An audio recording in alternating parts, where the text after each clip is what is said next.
are in listen-only mode. Good afternoon and welcome to this Love Notes overview for OAH Grantees. My name is Kay Reed. I'm the Executive Director of the Dibble Institute, and I'm pleased to have with me today Tish Hall from the Office of Adolescent Health. Hi, Tish. Hi, I guess I shouldn't have put my phone on mute. Hi. No worries. Hi. And then we have Marlene Pearson, the developer of the Love Notes program. Hi, Marlene. Hello. And Anita Barbie from the CHAMPS project at the University of Louisville. Hi, Anita. Hey, Kay. And finally, our engineer for today is the wonderful Kathy Guidry, and she was making sure that everything happens behind the scenes in a smooth way. Hi, Kathy. Hi, it's great to be here. Great. Well, thank you all for coming. Today the webinar is, so Kathy, the next slide. If for some reason you can't access it through your computer, you can always call in and hear the webinar on these phone numbers. That information is also on the invitation you received, or the login information. We invite you to ask questions and we will respond to them either probably after the program, after we go through all the speakers. We also may ask you to raise your hand and we'll have you participate in polls. But our goal at the end of this broadcast or this webinar is that those of you who have decided to use Love Notes feel more comfortable and about that decision, and those of you who are still deciding about if you want to include Love Notes in your OAH grant activity, have enough information to make a decision on that. We will archive this webinar in the next 48 hours. It will be, you can see the website at the bottom where it will be, so you can share it with your colleagues and your partners. We will also be sending you out an email once we have that archived.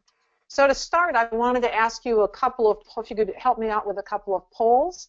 The first poll is,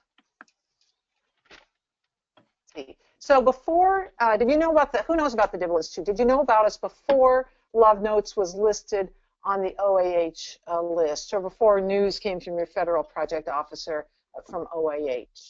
I'd love to see who knows about us and who's new to the Dibble Institute.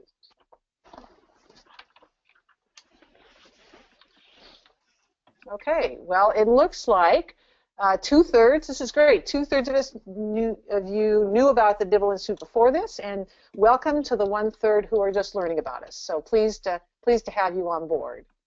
So the next question then is for those of you who answered yes, and the question is, have you actually taught a Dibble program before? You may have known about us, but have you actually worked with Dibble materials before? So of that group.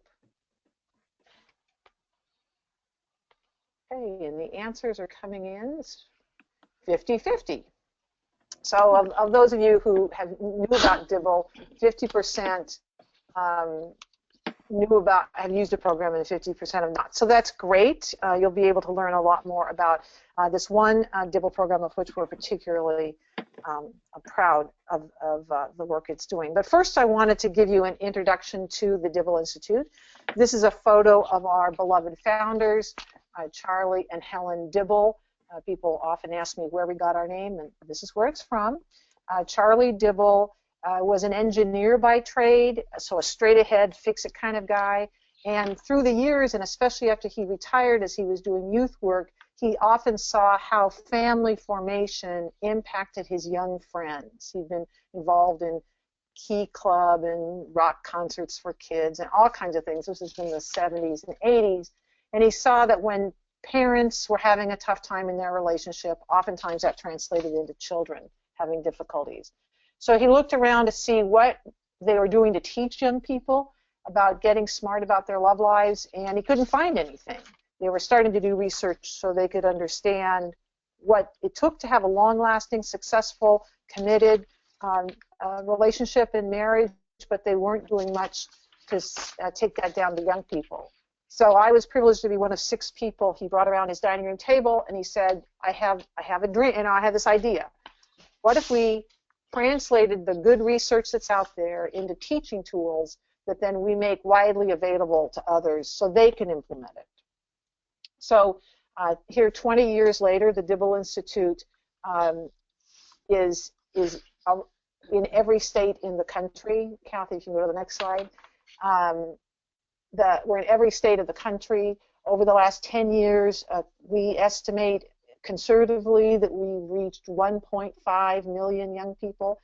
And that's really our mission, to help equip young people with the skills and knowledge they need to lead healthy romantic lives now and in the future. So you all, as part of OAH, as being grantees, are part of our team, right? I mean, we're part of yours and you're part of ours, because our mission is to get relationship education out to more and more young people. So we're thrilled to have you here. A couple of our key values, because people often ask. The Dibble Institute believes in research.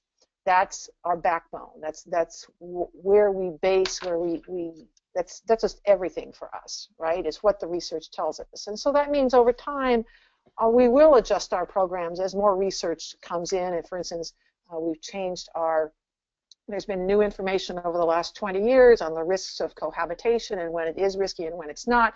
And those are the kind of adjustments we make to our program as we learn more. And we're thrilled with what Dr. Barbie's learned about our materials. And we've actually, as we have been doing this, adapted our programs based on her findings. The other thing we believe in is we're big fans of stable, healthy families.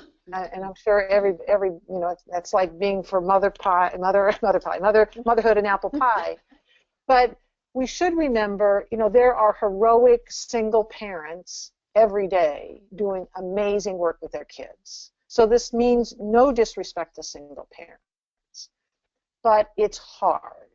It's hard. It's hard to have enough resources. It's hard to have enough energy, and often those parents, when they reflect on their lives, say, I kind of wish it weren't this way for me. I wish my kids had more resources, more social capital.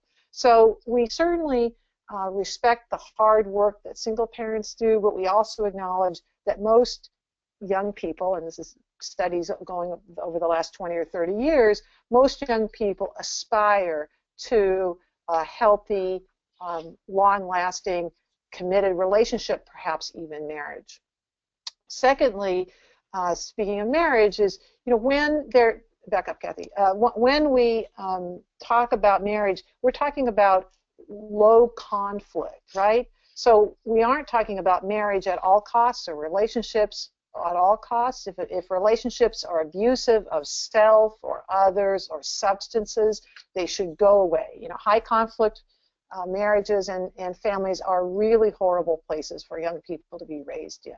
So when we talk about being pro-family, pro-marriage, it's in the context of a healthy, low-conflict marriage for those children. So that's another set of our values. And the last one, and this is the slide you were at, Kathy, is that we believe that all young people should be treated with respect, and all relationships can be improved with the relationship skills.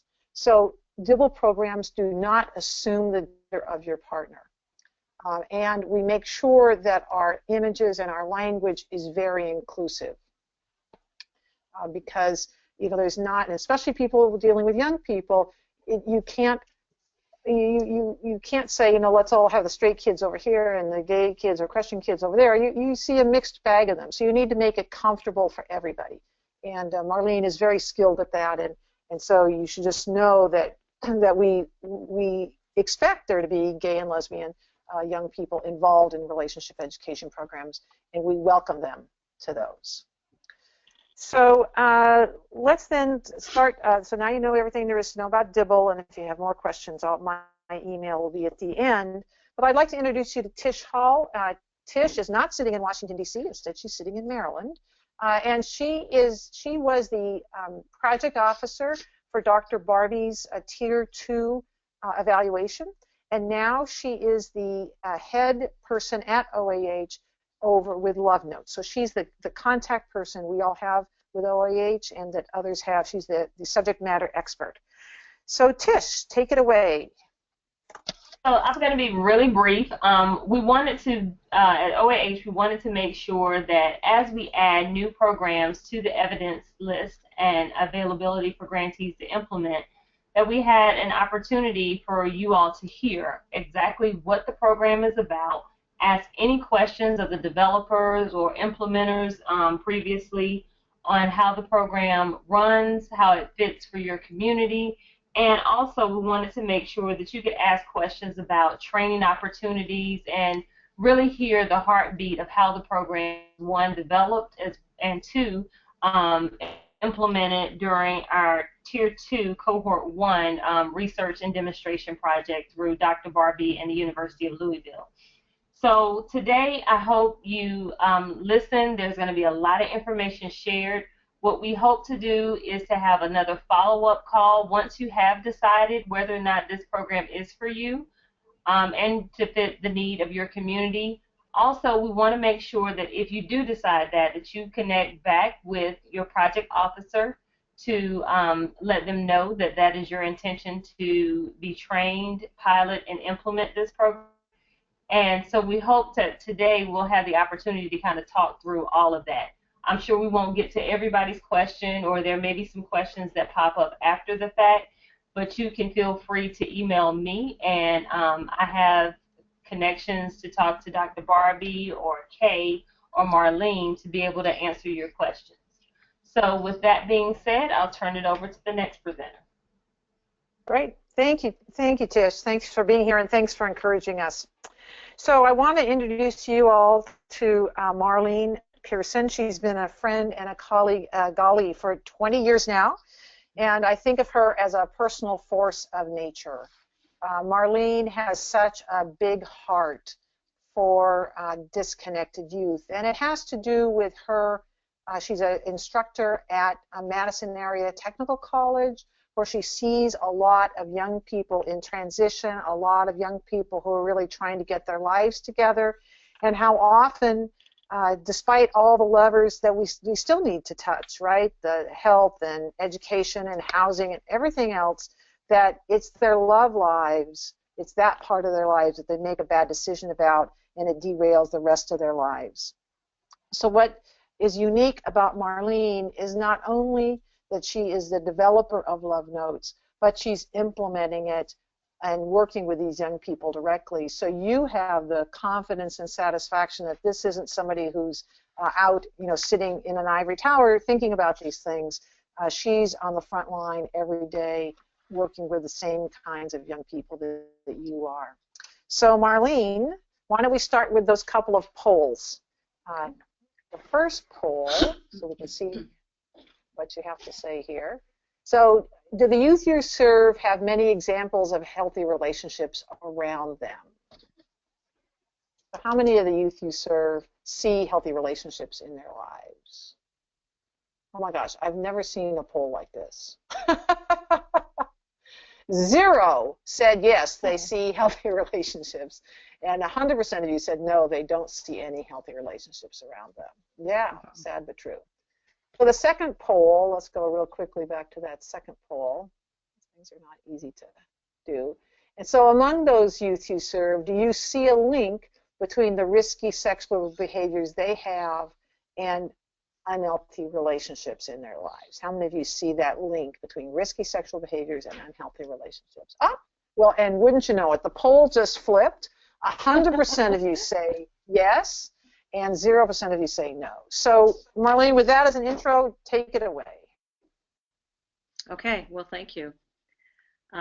Thanks a lot. You can go to that next. There we go. Okay, well, whoa, 100%, 100%. I guess that means that youth could really use some attention to relationships, and I guess we're sort of all for healthy relationships. But I understand that you all are OAH grantees, and your focus is on pregnancy prevention.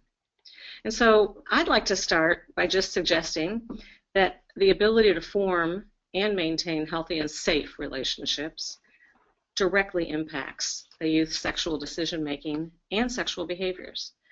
And so Love Notes was really sort of conceived in that way, a new kind of program that would really integrate, bring the two together, pregnancy and STI prevention and relationships.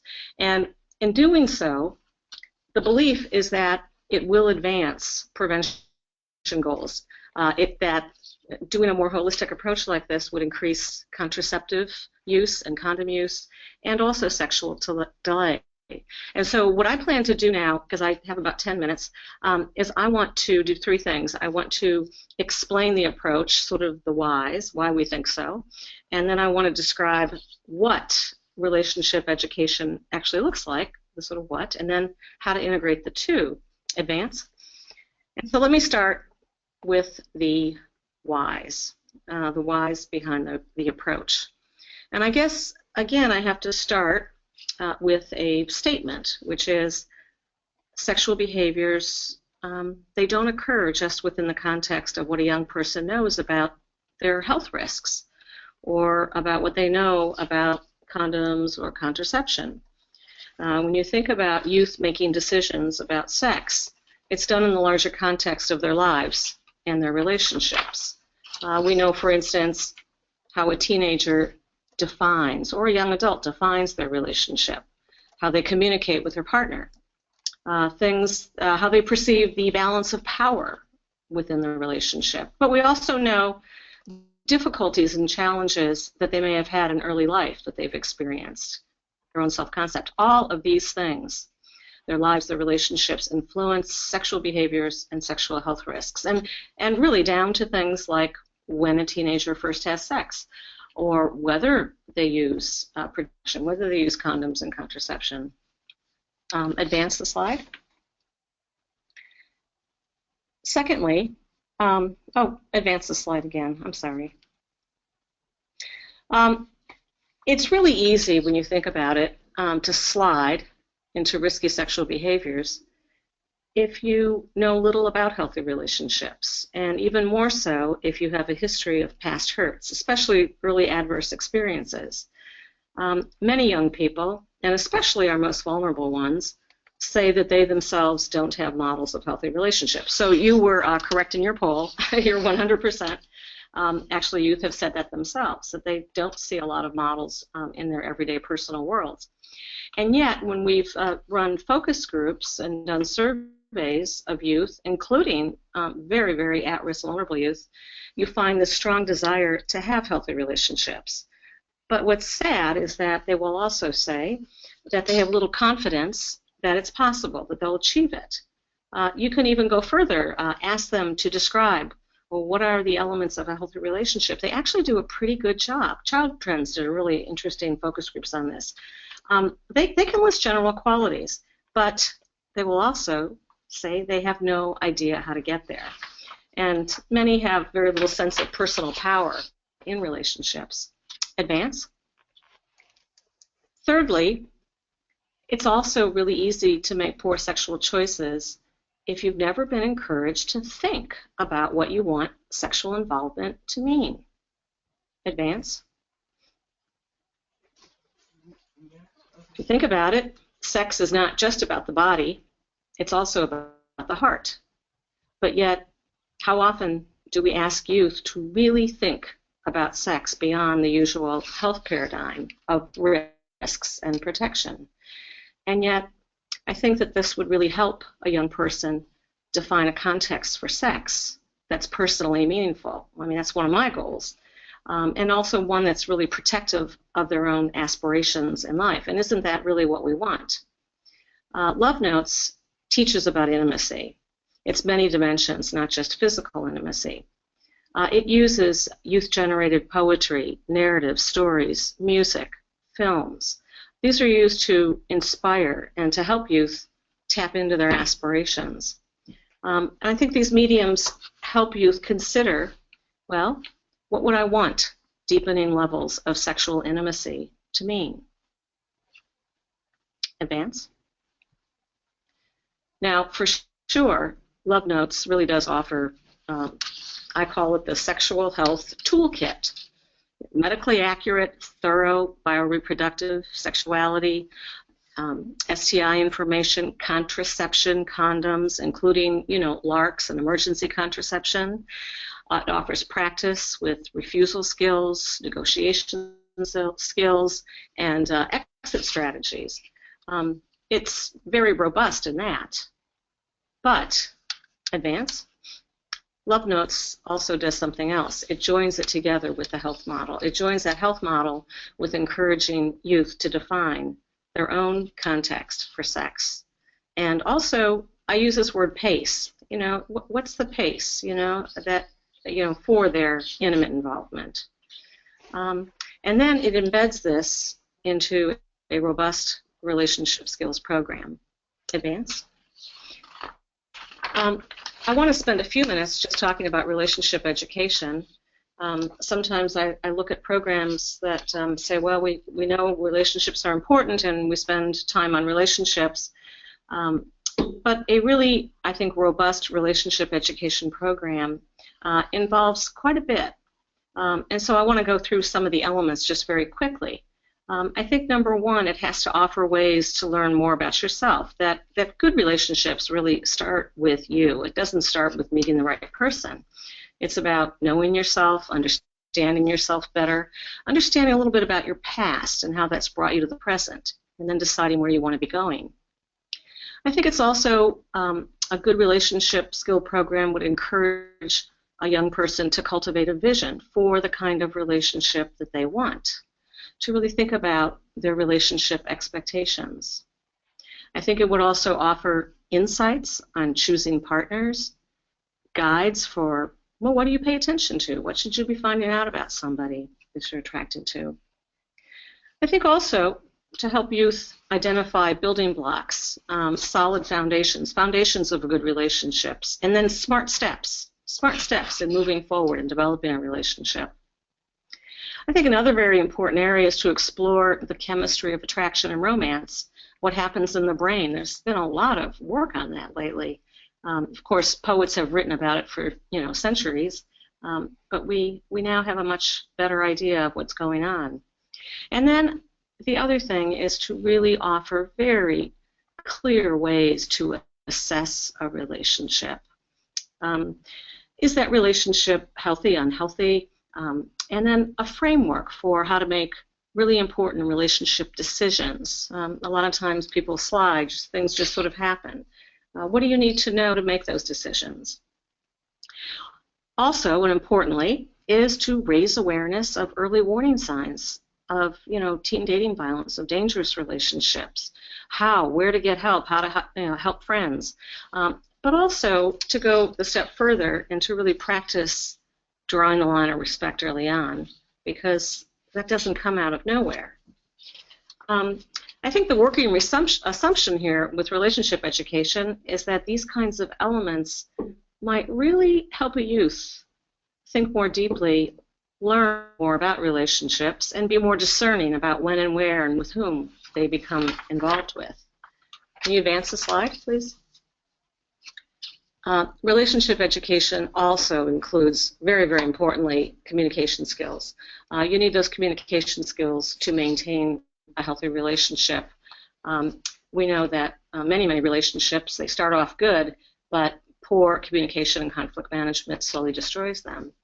And so it starts with an awareness of what are the destructive patterns, and then it builds skills to reduce, avoid, to exit out of those patterns. So some of the skills involved in Love Notes are a very, 5-step timeout skill, which is very important for regulating one's emotions and hot feelings and hot emotions. How to raise complaints and issues in a way that somebody can hear you. How to talk through. How do you come back and talk through something really difficult, really sensitive, using a speaker-listener technique. How to recognize hidden issues, things that lie underneath many arguments and conflicts, and problem solving, of course. Can you advance it again?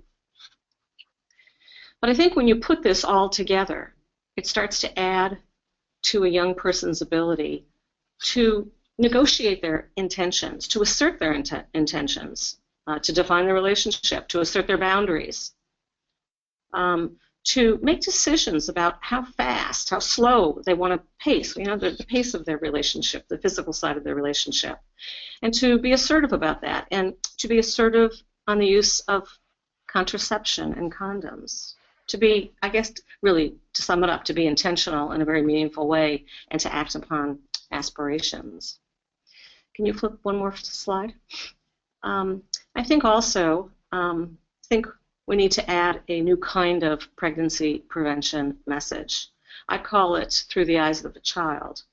It's a new kind of message, a new approach that really focuses on the child, that really asks young people to think about what it feels like, what's it like to a child to result from an unplanned pregnancy. So that, there are several activities developed around that, but I think that produces a much greater motivation to avoid pregnancy. It really moves young males, and it certainly moves young females. I think far more than a more self-interested approach in terms of, payments or, it's going to be stressful for your life or whatever. To conclude, you can flip the slide. I think we believe that a much more holistic approach, a more integrated approach that really does pay much more attention to relationships, building skills, to sexual meaning, getting young people to think about sexual meaning and intimacy, and then new kinds of messages like through the eyes of a child. I think that these can encourage youth to be more intentional in a meaningful way, and importantly, more likely to put the health toolkit to work, to use protection, to use those refusal or delay skills or negotiation skills or exit strategies. Whether it's for somebody who wants to delay sex or go much slower next time, or to avoid pregnancy or STIs through contraception and condoms. I think it just brings more intentional and meaning and motivation. And my final slide here is just a word about the youth that I've spent my life working with. Switch. Vulnerable youth. I think in terms of vulnerable youth, who typically really do have very little in the way of models. And quite frankly, many have early trauma in their lives. I think a holistic approach like this is absolutely critical. Because when you think about it, our job is to really help young people achieve their aspirations, not only protect their bodies. Yes, we do want them to protect their bodies, but we want them to achieve their aspirations. And so I guess another way of saying it is that it's not just about safer sex, but it's also about healthy selves and healthy and safe relationships. And so that's really an introduction and sort of the whys behind this integrated approach, and how and why I think that bringing the health model together with the relationship model can really have a far more powerful impact. And I think it's what young people are asking for. It's interesting, Anita said something about meeting with foster kids, and I do know that big initiative that they did there. I know that the feedback they got was, we want more on relationships, emotions. So I think young people are really asking for this, and that's it. And I'm going to turn it over now. Thank you, Marlene. And Marlene will be around to answer your questions as time goes on. So my name again is Kay Reed. I'm with the Dibble Institute. And let's talk about what Love Notes is. So Love Notes Marlene wrote it in the 2008, 9, something like that. It was at the request of the Annie E. Casey Foundation, who was working with youth build sites, which are workforce development with these at-risk, disconnected youth. And they saw a need for relationship education as a way to stabilize those young people and keep them on a positive track. And Marlene had been working on this theory of change of the integration of the heart and health parts of sex, as well as looking at life through the eyes of a child, So it was a great way to integrate those in this program. And about that time in 2009, so if I'm off by a year or two, forgive me, but so in the late aughts, 08, 09, Anita, Dr. Barbie, got a hold of the program and started using it, or applied for a Tier 2 evaluation to use it as part of an OAH funded project. Now, Love Notes assumes you're sexually active, and it assumes you're either parenting or it's really normal for parents, for people in your world, your age, to be parents. So those are two critical assumptions we make about this program. Marlene has also authored a program called Relationship Smarts Plus. It's on the SAMHSA list of evidence-based programs. It was evaluated at Auburn University, and that is for younger people, high school. It does not assume that you're sexually active. It does not assume that you're parenting. They cover much the same territory, but those are two critical assumptions. So this is really designed for at-risk youth, to talk to them where they are today, about their lives. It is 13 lessons. The way that it was, and Anita will talk more about how they implemented it at the study, but those 13 lessons can be taught, 13 one-hour sessions, 13 two-hour sessions, all day Saturday for multiple Saturdays. It's very flexible with how it can be taught, although we will give you guidance if you want to implement it without any adaptations, based on how Louisville did it. But I think there are some reasonable adaptations in terms of time and dose that I think would be useful for the field to explore. So taking what Marlene said about the Love Notes themes, Kathy, why don't you go forward too? Let's talk about how she actually implements this in Love Notes. So the first 3 lessons are on knowing yourself. Who am I? What kind of family do I come from? What do I want to keep from that family? What do I want to, what baggage do I want to leave behind? What are my goals and aspirations for the future? So we've seen a lot of this in pregnancy prevention programs, that helping young people have a vision of the future really helps them in make good sexual decisions. And so, and we also know, as Marlene earlier said, that having a good relationship starts with you. So that's the first 3 lessons. The next 7 lessons, and again, this is like about being robust. So there's a lot about healthy relationship skills and how to build them and how to maintain them.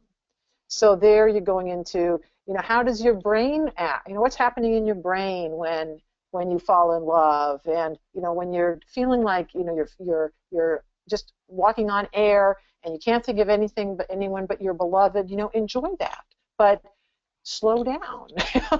Go slow, because in 6 months, those brain chemicals are going to go away, and you'll look at that person and say, I didn't notice that they had, that freckle over there that I don't like. So we give them tips and ways, guidelines, guidance for really thinking about healthy relationships. And so it's not just about what to avoid. Oftentimes when we think about quote-unquote healthy relationship programs, it's more about how to avoid violence. This, of course, we have that nut, but it's much more of a positive youth approach to helping young people fulfill their own aspirations and set a North Star for themselves.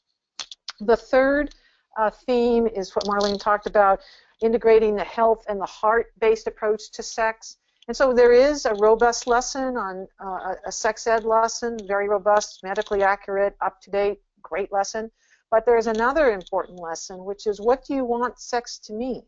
If we assume that most young people are in relationships that with a partner that they care about, well then what do you want this to mean? What do you want your sexual planning to be able to sexually plan, I guess. And it helps young people understand that they have efficacy over their relationships. Their relationships just don't have to happen to them.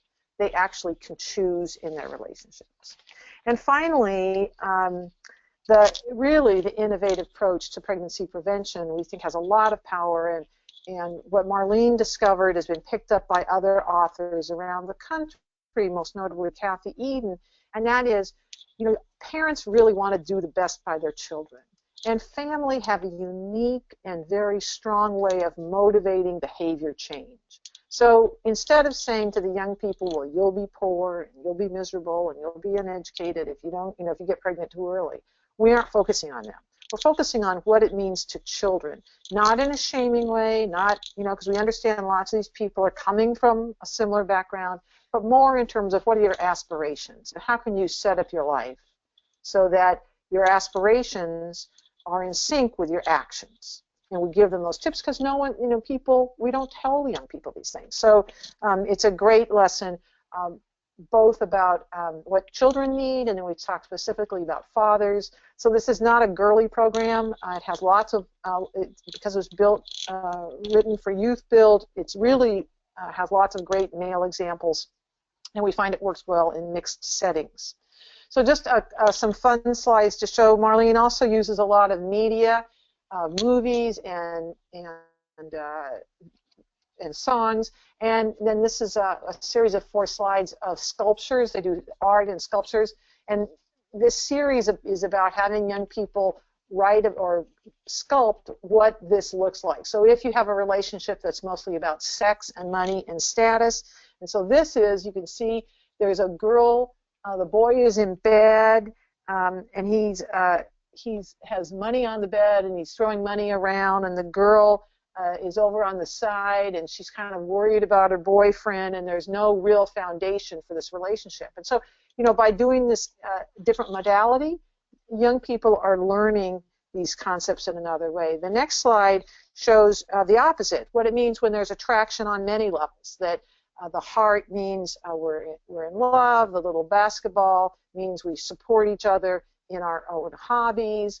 The flower up at the top is something about sweet and being home. And so, again, you're having young people really think about and then sculpt these things. The last 2, which I think is kind of interesting, again, the positive youth approach. This is when a relationship is controlling and disrespectful. The girl is bowing down to the boy. She has to beg. And that orange pipe cleaner there shows that she's, that's a line she can't cross. She really can't be close to this guy. And the last one, which is just darling, it just gives me goosebumps to look at it. It's a little red canoe. The water that it's riding in shows that, every relationship has its rocky moments, ups and downs, but, it's not a big deal, that you should expect that. The oars mean that both of them are working on the relationship. And so you can see how, we often think, oh, those young people, they don't know anything about healthy relationships, they've never seen one, and so they must not really want one. But the truth is, if you have young people being able to sculpt like this, you know that in their hearts, this is really what they're looking for. So let's move on to what the materials are to replicate the program with fidelity to the model that was used at the University of Louisville. And there's several components you'll need to get from various groups. The bulk of it comes from the Dibble Institute. There's your manual, a participant workbook, a personality sorter, and some HIV/STD brochures. And then from 2 different providers, Scenarios USA and HRM Video, you can either order them as DVDs or you can rent them and stream them. They have like 2-day options and 7-day options, and, forever options. But you get those from those 2 providers. Your local Apple store or iTunes store will get you How to Love by Lil Wayne. And then, as you could see, there was assorted art supplies that you'll need to get the class going. Pizza probably doesn't hurt, but I didn't put it on the list.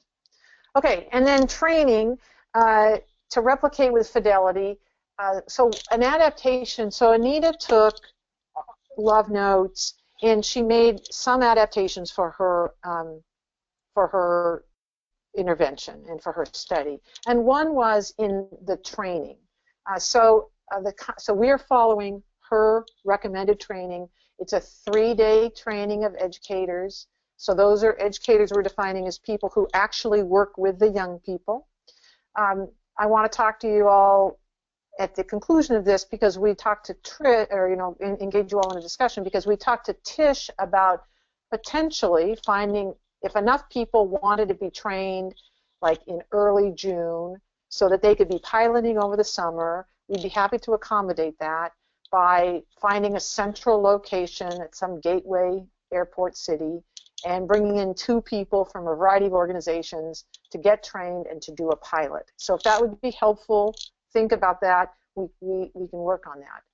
But we think most likely is we would send trainers, who would be Dr. Barbie and one of her actual facilitators from Louisville and someone from the Dibble Institute to come to your site with your educators. In my experience, actually, it's been great to train more staff than just your educators, because you start giving them these communication skills. Everybody knows the tips around healthy relationships, and so your receptionist can be given, the more the merrier, I say. So we'll come to your site for the 3-day training. We will also do ongoing professional development in subsequent years based on what you need. We can do that in live, or come to you, or do a webinar on things like facilitation skills, or go deeper into the logic model of love notes, or work on best practices. But really, it's about making you successful and how we can do that. Now, some people have asked about a training of trainers, which means people who are trained to train educators. So I say these words because they're all important. So training of trainers are people that then can train educators within your organization. And they would become Dibble certified trainers of trainers. They have to complete the first training of educators. We want them to teach love notes so that they understand the flow of the program, the logic of the program. And then, we think that's going to take several months, maybe even up to a year. And then we will then conduct a multiple-day training of trainers with you. We'd like them to send in training evaluations from the classes to us so we can keep track of how well people are doing, to participate in our learning community, and then to recertify after a few years, because we want to make sure everybody is, as I say, going back to the beginning, we base ourselves on research, and as that change, we want to make sure everybody understands what that is, or we learn something. So there'll be this process. So we're still kind of developing, especially the trainer of trainers, but we are ready to stand up the training of educators fairly soon. We just need to work around everybody's schedules. So that's it for the nitty-gritty on love notes. And so let's introduce Anita Barbie. Anita, so Kathy, going to advance 3 there, 2 or 3. There we go. So Anita comes to us from University of Louisville, where there's this wonderful thing called Champs Camps. And without any further ado, I'll just let you take it away. Okay, thanks, y'all. I've been involved in relationship research for about 30 years, and was working on some other grants funded by the Office for Family Assistance and the Children's Bureau to train both adults and youth using PrEP-based relationship education materials. We had a lot of success through the 2000s doing that, and so when this opportunity came in 2010 to look at innovative ways to educate youth around pregnancy and disease prevention, we wanted to be able to test the effectiveness of love notes with an enhanced sexuality component. And so we were able to do that over the last 5 or 6 years during this grant period. You can advance the slide. And that's Michael Cunningham is our one of our 3 evaluators that worked on this data with us. And what we did is we're just going to talk about love notes today, but we also tested the impact of both love notes and reducing the risk, which is another comprehensive sex ed intervention that had already had some evidence to support it, but hadn't been replicated in more recent years. And so we looked at both those interventions and compared them to a control group. Next slide. And so what we wanted to look for with our Love Notes intervention is the effect on risky sexual behavior and pregnancy outcomes. So we were looking at if they had ever engaged in sex, if they kind of remained virginal or were not engaging in sex as much once they got exposed to the program. If they were engaging in sex, were they using condoms or other forms of birth control? Did they have fewer partners? And then were they less likely to get pregnant or impregnate someone else? Now, in this study, it was a primary prevention program, and so we, as part of the inclusion criteria, go to the next slide, we only included youth who had not been pregnant or impregnated anyone.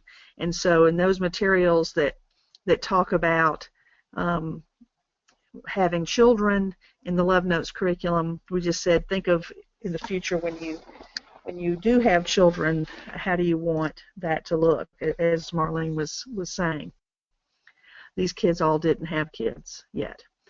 They were also needed to be able to participate in English because we targeted not only urban youth, but also refugee and foster youth. And we had to also make sure that they had no kind of impairments and were able to give assent. And so we had about almost 1,450 youth participate in what we call champs camps. When we did focus groups with the youth at the beginning before the study started, we asked what would the best timing be to be able to have the maximum amount of dosage of the interventions. And youth said they were very busy and they would need to do this on weekends and as few times as possible in order for them to consistently come to the program. So we set up a situation where kids would come to Champs Camp, which was over 2 Saturdays, consecutive Saturdays, and they were there all day from 8 in the morning till 6 o'clock at night. Those 2 Saturdays we fed them breakfast, lunch, snacks, gave them time to exercise and have moments of movement throughout the day, as well as engaging in the curriculum. And so that notion of camp helped keep their energy up, and they knew what to expect, and they loved it. But that is both a great thing that we had high levels of interaction, but also had a little bit of an impact on our outcomes. So let's look at the next slide. So we had kids throughout. We were very much able to keep up with them across time. This data that I'll present looks at them all the way out to 1 year after the intervention. We're still collecting the 2-year follow-up data. Next slide. Even though we were targeting both males and females, still slightly more females wanted to come to the training, and they're the ones who showed up. So we had 62% females. The mean age was about 15 and a half. They were very, very poor. 82% were on free or reduced lunch. Most were African or African American. We had some Hispanic participants, 4%. Next slide.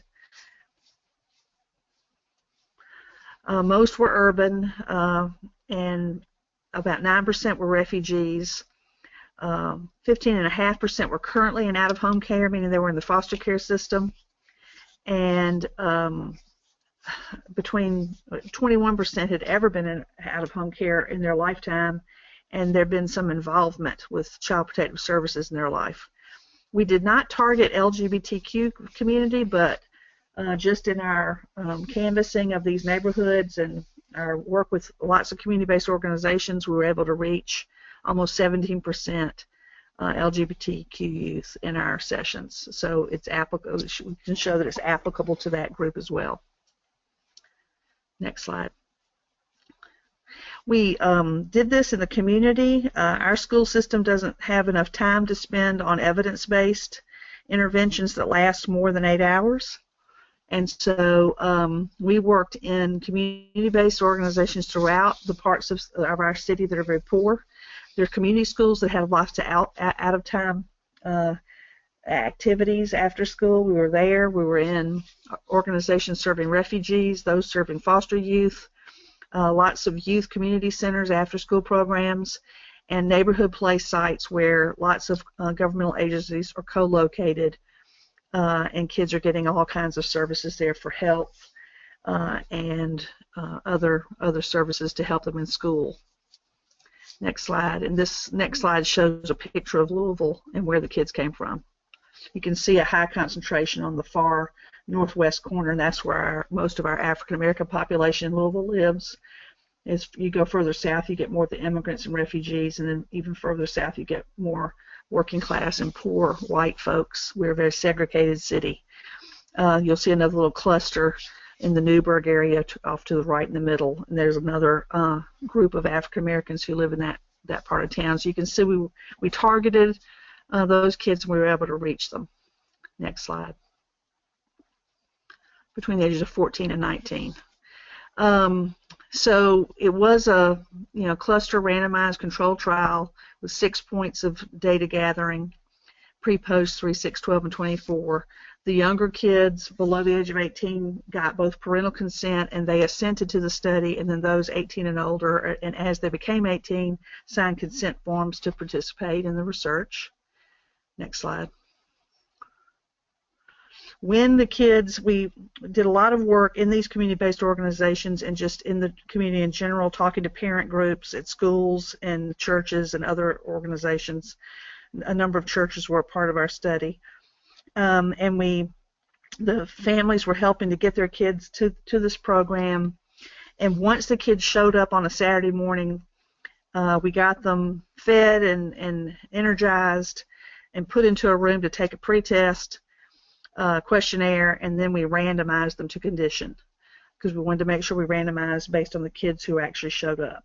And so we stratified it based on gender and people in the household so that no one was in a household getting different interventions. They all went to the same training from the same household. That's what made it a cluster study. And so the classes were always at that site in 3 different rooms, and we staggered the lunch time and the break so the kids wouldn't interact with each other and hear about the other curricula. Next slide. You already know about what Love Notes is.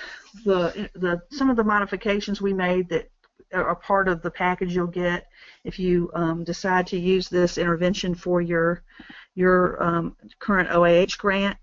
We added some short videos on reproduction and anatomy because most kids don't know that, and they won't understand how contraceptives work if they don't understand the body. So that's a short, about 12-minute video that explains the basics. There's also another video on abstinence and on birth control, as well as on coping with HIV and AIDS. We did it across those 2 Saturdays. Probably the core time was probably about 13 hours of intervention, but sometimes it was a little longer if the discussions were longer, so it was up to 15 hours of time just actually talking to the kids with the curriculum, but this can be done in 13 hours. And we have lots of tools in our PowerPoint slide deck and things to help focus the facilitators on the key points in the curriculum, because when you see the manual, you'll see it's huge and there's a lot of information. It's very useful and good background information to help the facilitators understand the field. But to keep everybody focused on the key points, we've got some tools to help with that. Next slide. And those are the ways we measured those initial questions. Have you ever had sexual intercourse? Have you had it in the last 3 months? Have you ever had it without a condom or without any kind of birth control? How many different partners have you had? To the best of your knowledge, have you ever been pregnant or gotten someone pregnant at all or in the last 3 months? Next slide. Our implementation is part of why this worked. It wasn't just that the curriculum is wonderful. You can have the best intervention in the world, and if you don't do it consistently across all the sites, we did this 39 times and all these different sites with a handful of people who were very expert at doing the facilitation. But we spent a lot of time making sure that they stayed faithful to the curriculum, that the dosage was high, that adherence to the curriculum was high, but that, go to the next slide, but that also the quality of the way they interacted with the youth was high in terms of being energetic and engaging all the youth and keeping everybody engaged in all the exercises, helping them feel a connection to the facilitator as well as a connection to one another. and the youth rated the intervention very high. Next slide. And they did feel very engaged and learned a lot from each other as well as from the curriculum. Next slide. And were able to know more about what was in that curriculum than the other curriculums that they didn't get exposed to. So we had all the kinds of fidelity that you want at very high levels, and that's partly why this worked. And that's important for people going forward. And part of our training of this curriculum will include all those tips of how you use Wandersman's getting to outcomes and EBSIS model to make sure your intervention is actually being done properly so that you get the outcomes that you expect. Next slide. This is statistics. You may not care, but it was very rigorous. Mathematica helped guide these analyses to make sure it was of the highest quality and rigor, hierarchical linear modeling. So it was very tough to get an outcome. Next slide. Next slide. At the 3-month mark, we had a little bit of a heightened scores on some of our measures in the Power of We group, the group that was the control condition. It was a condition where kids learned how to build their community and how to kind of have community empowerment. It had nothing to do about the self or relationships or sex, but kids were so positively influenced that they kind of scored better on everything a few months after, but that effect went away after 3 months, and they went back to baseline or even started to get worse in terms of their sexual behavior at the 6-month mark. So we didn't have as many positive effects at the 3-month mark, but the next slide shows that by 6 months, when the Power of We effect had kind of gone away, we got all the outcomes we expected. There was less risky sex, less sex at all, fewer partners, and less pregnancy. But the effect only lasted about 6 months. Now, next slide. When we looked across the whole grant period, all the different data laid out of every time a kid said they'd had a pregnancy or gotten someone pregnant, without looking at duplications across time and things. This is a special analysis. There were only 18 pregnancies out of over 500 kids in the Love Notes condition. And that was much less than the other 2 conditions. So this had a huge impact on pregnancy overall, even though some of those numbers didn't show up as significant at the 12-month mark for the other risky sexual behaviors than Power of We, because everybody was engaging in a little bit more sex and there was some more risk. It still wasn't ending up in pregnancy for that particular group. So next slide. So what we think, that just kind of shows the effect. Next slide. So we were able to have enough evidence to have it be put on the evidence-based list in a kind of a medium effect because it only lasted so long.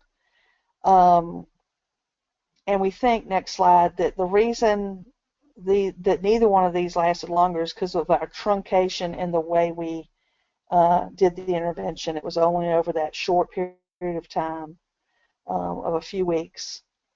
Next slide. And that if we had spread it out more, we might have had a longer-term impact. We also know from other work in training that we've done in other contexts that it's important to reinforce and have boosters of training, that one time's usually not enough to last too long.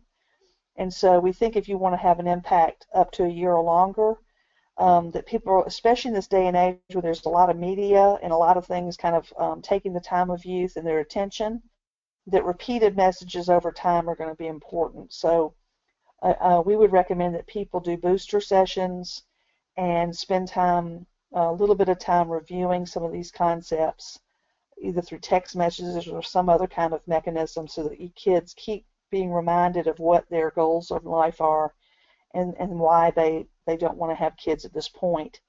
And so that they can kind of keep up those good resolutions that they made when they were in Love Notes. We know that when we, next slide, when we gave the survey, that was kind of a reminder, and we did not do a survey at the 9-month mark.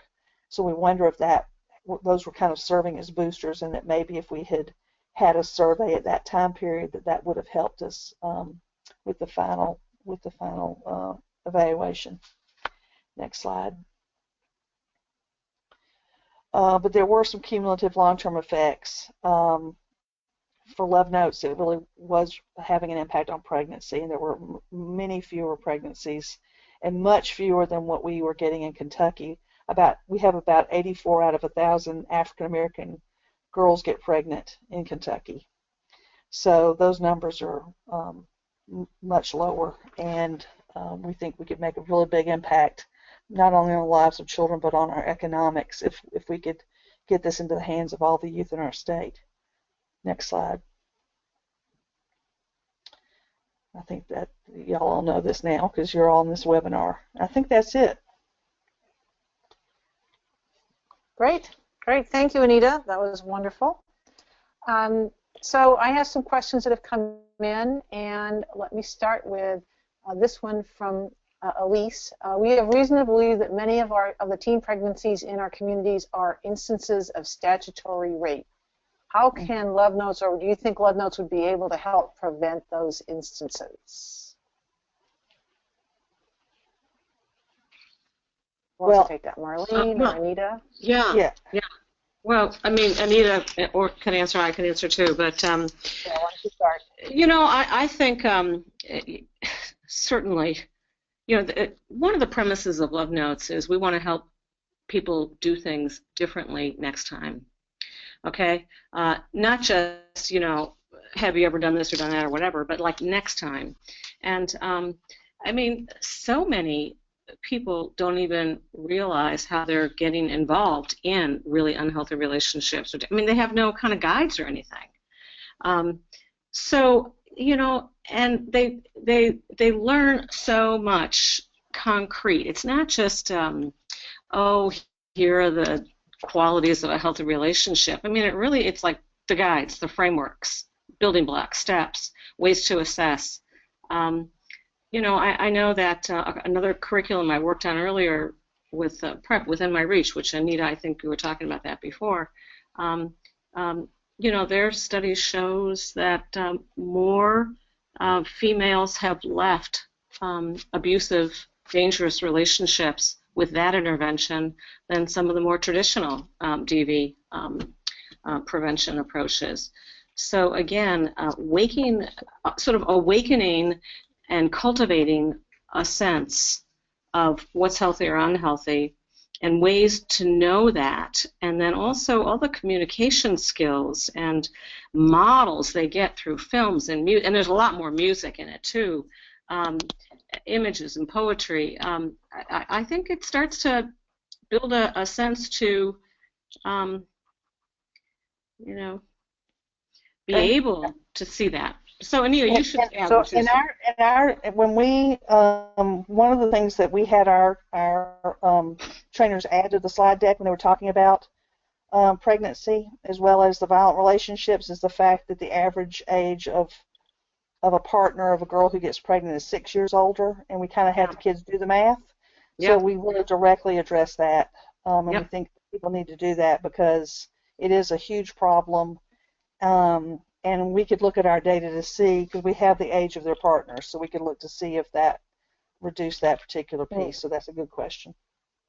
Okay, another question. Anita, this is for you. Are those pregnancies that you mentioned, are they post-program implementation, or were some of the youth pregnant when they began the CHAMPS camp? No, we didn't include any youth who'd been pregnant because it was a primary prevention program. So those are all post. Okay.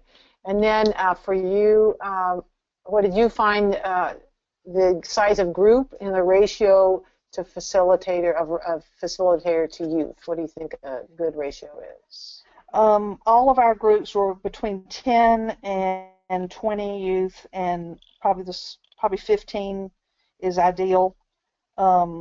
Smaller is fine. Larger sometimes is a tiny bit more challenging. You've got to have really good facilitators. We only did that towards the end, as our facilitators had many years of experience managing the kids, and we were able to pull it off. But 15 is probably a good size. And then one facilitator for those 15, or a couple? We always had two facilitators. Two facilitators. And they would work with each other to split up the sessions so that they could take a rest or hand out materials or whatever. Oh, I see. Okay, great. So while you all are thinking about other questions, I have a question for all of you to write in your question. So put it in as a question, even though it's an answer. I'd like to know how many people, as you look, are sitting there with you on this webinar at your site. So we had 40 people or 40 people logging in, but I'm really curious about how many were actually at your site. So if you could just write that in as a question, I'll know that it's an answer. That's funny. Okay, so here's another. So also, if in the next question box, you could write in if you're interested in a centralized training. What that would mean would be like 2 people coming to Denver or Chicago, or some centralized place we could all get to. 2 people from your organization to be trained in advance of the rest of your organization being trained. So if you're interested in that, please, yes, I'm interested in a centralized training. If you'd like to be the site, we're looking for a location. So if you happen to be you don't have to be Gateway City. We may not have that luxury, but if you could be a site, that'd be awesome to know. So you can write that in. And if you would like us to follow up with you in any way, to get more information about the study, or to learn more about the program from Marlene, or you want to know more about the logistics of getting set up, just please write that in there. And so Kathy, so last call, let me look. What other, this is, so the question here is, I had said this was for sexually experienced youth. We assume so this is, Marlene, this is for you. Yes. I had said that this was for sexually experienced youth. How does this work for sexually inexperienced youth? Well, that's a very good question. I was planning to call you, Kay, and correct you just a little bit. Yes, the assumption is that many are sexually active, but the assumption is not at all that they all are. And in fact, there are many questions even in the workbook that says, if you've never had a relationship. Right now I'm doing love notes with high school dropout recovery, really tough bunch. And within this particular group of 21, there are at least 3 I know of that have never had sex, never had relationships. And so, yeah, the assumption is that, many, many, many are sexually active, but it doesn't totally assume that. And so the questions are often written in ways, and it's often written in ways of, like for instance, even when they do that, how do you want to pace your relationship? Where's your boundary, or where, would you set it if you could do it over again, or will you set it, the next time or the first time? So, but again, I mean, you're overall correct. It sort of does assume, doesn't, it assumes that probably a fair amount are sexually active, but it doesn't assume that everybody is. Yeah, Okay, most good. More than 40% of our youth were not sexually active. Yeah. We went as low as 14. Yeah. And as they got older, more of them were having sex, and that's why I didn't totally stop that. But you just phrase things in a way to assume that kids don't, and you don't walk in assuming they all have, because you don't want to set that expectation. So it's just the way you frame it and how you kind of phrase the questions and the conversations. But most of our kids had engaged in some kind of sexual activity, but a far large number had not. Right. We just redid the workbook, and so there was language that really made that very clear, because there's more than you think. As they get older and older, fewer and fewer, but there's more than you think. Okay, Anita, are 2 facilitators required, or are they recommended? No, but I've been in the training field for 30 years, and it's difficult to train all by yourself. But you can do it if you can manage a classroom of inner city kids or kids who have any level of rowdiness without any help, I guess you could do it. But we always had 2 facilitators on the floor to be totally attending to the kids, their questions, their needs, and the material, and then we had other people in the room who could make sure if there were any kind of behavior problems, they could be taken out in the hall and dealt with by somebody else. But if you're alone, that's a very difficult thing to do when you're dealing with lots of kids. So it sounds like for fidelity, you'd want to have 2 facilitators, and that having No, one I mean, you facilitator can't say that. I'm giving the best recommendation from the training literature of how you kind of manage. Even adults usually have 2 facilitators when you're doing complicated, material. But we never tried it with just one, just because of what we knew about training. But I'm sure you all have done it with one trainer, and Marlene maybe have done it alone and been fine. Yeah, but I've had years and years and years and years and years of experience, so I appreciate what you're saying. Yeah, because sometimes facilitators are new to this, and so you've got to kind of look at who your people are. Right. Okay. Well, thank you to everybody who responded to my questions, and we will follow up on your requests for training.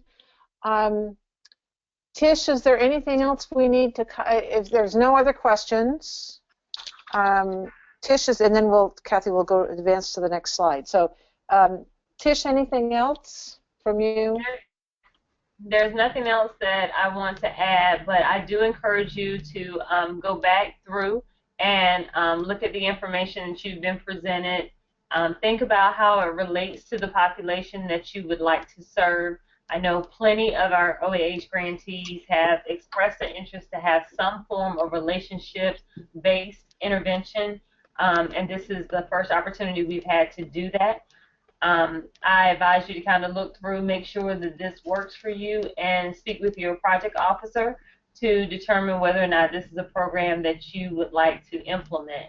And then we will move forward shortly and try to coordinate something. If you all have space available and would like to host the training, so then we have a location, that's a step in a great direction, so that way we can make sure that availability of dates and location work, and get people trained and get you through piloting and provide technical assistance so that you can implement the program in the coming year.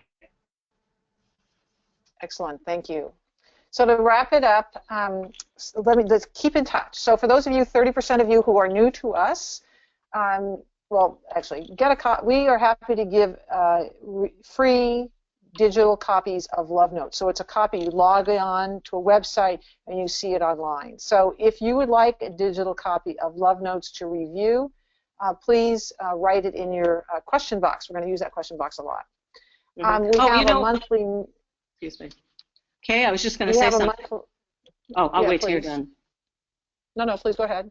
Oh, you just might want to mention there is a webinar that I did on Love Notes, which reflects the everything done in Kentucky, except for right. And it's pretty short, so it's 45 minutes. If anybody wanted, when you said something about going home and showing your sites or whatever, so it kind of runs you through. Yeah.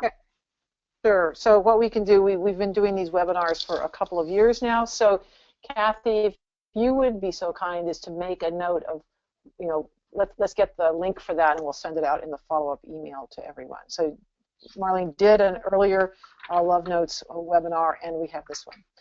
If you're new to Dibble, or if you don't get our monthly newsletter, I encourage you to do so. We send out, very just monthly emails, but we keep people up to date with research in the field, new findings, tools as we find them, and of course we're on all the usual Facebook and LinkedIn things. Finally, that you have my email there, our 800 number. So if you want to contact me, you want to talk to Kathy at the 800 number about training or whatever, but we will follow up on. Don't reach out until if there's anything other than that you haven't put in your question box there.